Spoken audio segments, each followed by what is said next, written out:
Birmingham in the late 1800s was a city built on smoke, steel, and struggle. Factories filled the sky with black clouds, streets were crowded with workers, and poverty ruled almost every household. It was a city moving fast, but the people living in it were left behind. Hunger, violence, and crime became an everyday reality. In this world of chaos, a new kind of street gang was born. They weren't glamorous, they weren't masterminds, and they definitely weren't the polished criminals shown on television. But they were feared. They walked with confidence, dressed like they owned the street, and took whatever they wanted. They called themselves the Peaky Blinders. For decades, people wondered, were they real? Were the razor blades and the caps real? Was there an actual Thomas Shelby? The truth is more complex, darker, and far more violent than the show ever revealed. The real Peaky Blinders were mostly teenagers and young men, some as young as 12. Many had no stable jobs. They drank all day, gambled at night, and fought anyone who crossed their path. They weren't strategic. They weren't organized. They were reckless, unpredictable, and often terrifying. Their iconic fashion, however, was real. Silk scarves, peaked caps, tailored jackets, and loud colors made them stand out in the dirt-covered streets. Their outfits weren't about style. They were about intimidation. If you saw a group of sharply dressed young men walking toward you in 1890s Birmingham, you moved out of the way. The razor blade myth is partly true and partly fictional. In the 1890s, razor blades were expensive luxury items. Poor street gangs could not afford them. But by the early 1900s, blades became cheaper, and several police reports did mention men slashing faces with hidden blades. Whether they were Peaky Blinders or copycats, history never recorded clearly. If you're looking for a real Thomas Shelby, the closest historical figure wasn't a Peaky Blinder at all. His name was Billy Kimber, a fearless, strategic, and ruthless gang leader. Kimber and the Birmingham Boys, a gang much larger and more powerful than the Peaky Blinders. In reality, Kimber would have been the top enemy of any Peaky Blinder, not a character they could intimidate. Kimber controlled illegal betting rings across the country, especially at horse racing tracks.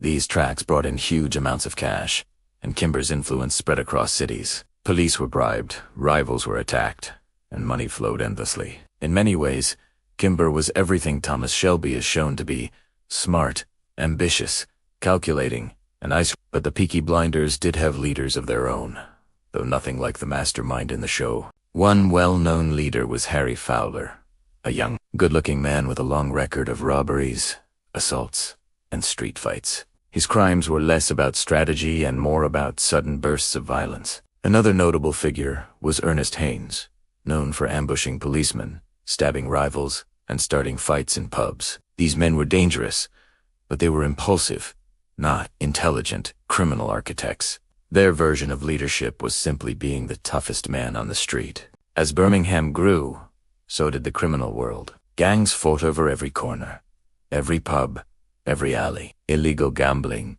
protection money, robberies, and election interference became major sources of income. But as the years went on, the Peaky Blinders' name started to fade. Older members were arrested, younger ones joined bigger gangs, and the city slowly moved into a new era of organized crime. This is where the show takes inspiration, because around this time, Birmingham's criminals were becoming more professional. They used networks, bribed officials, carried weapons, and controlled money flow. The real Thomas Shelby-type figure would belong to this later generation.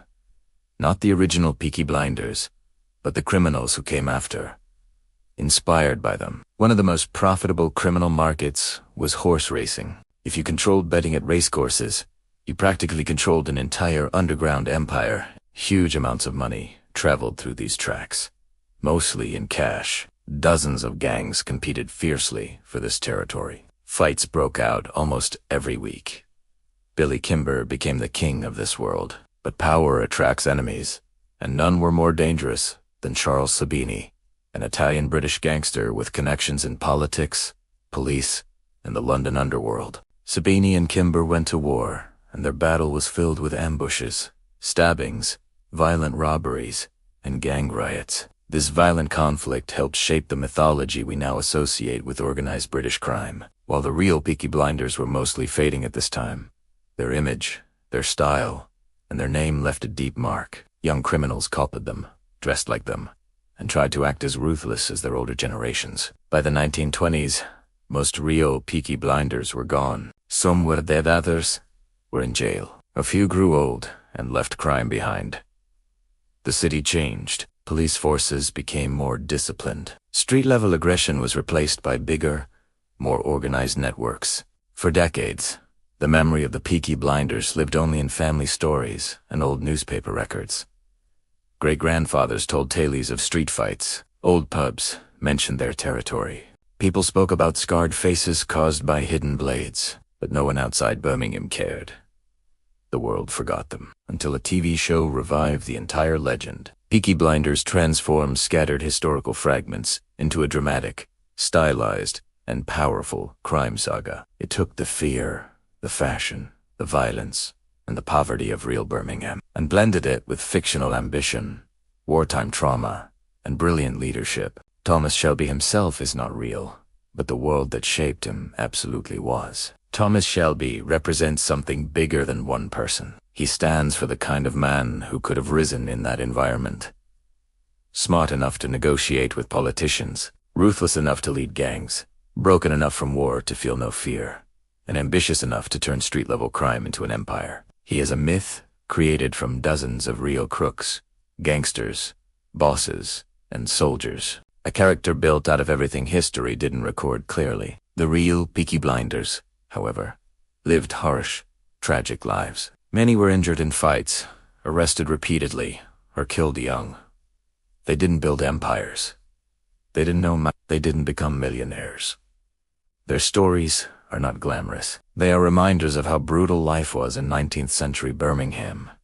Yet their legacy refuses to die. Even today, over a century later, their name is spoken with fascination, not because they were geniuses, but because they symbolized rebellion. They represented a time when poverty was so deep that violence felt like the only way to survive. Scars from their era still exist on people, on streets, in family memories.